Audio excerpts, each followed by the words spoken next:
Hi, welcome to డేగా media. నేను మీ శీలం శివభాస్కరయ్య. ఏదో యూట్యూబ్లో ఒక వీడియోని ఇలా ఇలా స్క్రోల్ చేస్తూ ఉంటే ఒక వీడియోకి నేను చాలా అట్రాక్ట్ అయినాను.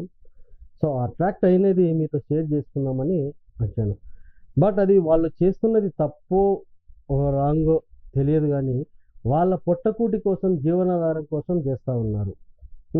అది ఎక్కడంటే విజయవాడ టు హైదరాబాద్ అన్నటువంటిది ఒక ట్రావెల్, అంటే కార్లు నడుపుకుంటూ ఉన్నారు.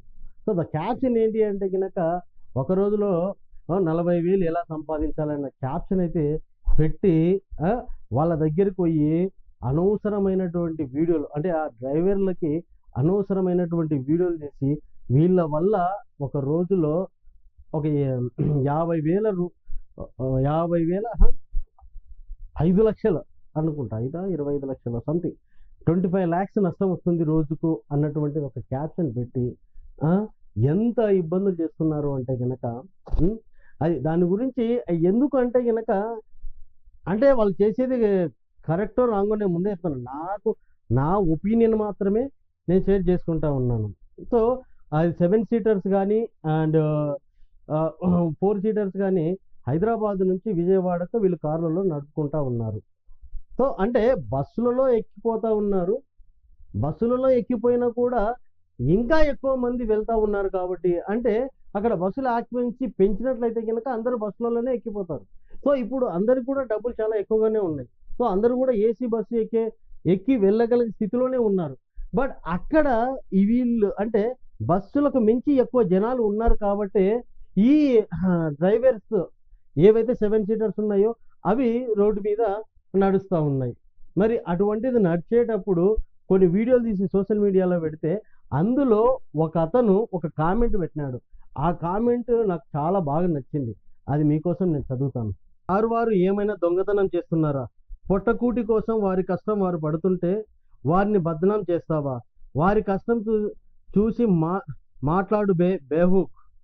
విజయవాడ నుండి హైదరాబాద్ దాదాపు 300 కిలోమీటర్లు, అంటే దాదాపు 20 లీటర్లు పెట్రోలు, 20 × 110 2200 పెట్రోల్, టోల్ ఛార్జ్ ద్వారా 200, ప్రయాణం దాదాపు 6 గంటలు, వెయిటింగ్ 2 గంటలు, 8 గంటలు కష్టపడి సాధిస్తే 7 సీటర్ కారుకు వచ్చేది 6 ప్యాసింజర్స్కి 6 × 700 4,200 రూపాయలు. ఇందులో పెట్రోల్ 2,200, టోల్స్ 200, ఆర్టీఓకి 350 రూపాయలు, స్టేట్ మారినప్పుడు డ్రైవర్కి 1000 రూపాయలు, మొత్తం ఖర్చు 3,750 రూపాయలు, మిగిలేది 450 రూపాయలు.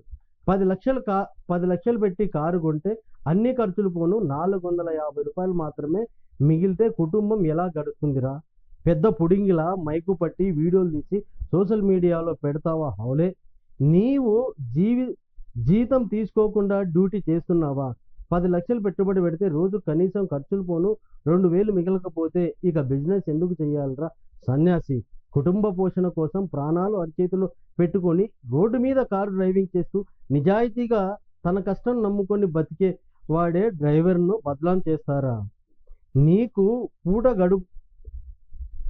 నీకు పుట్టగతులు ఉండవురా, నాశనం అయిపోతావు.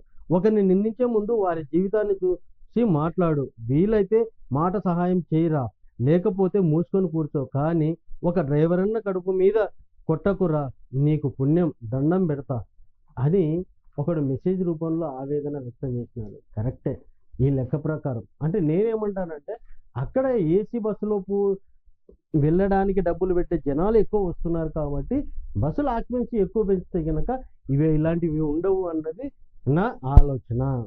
Thank you guys so much. దీని మీద మీ స్పందన ఏంటో చెప్పండి. జై హింద్.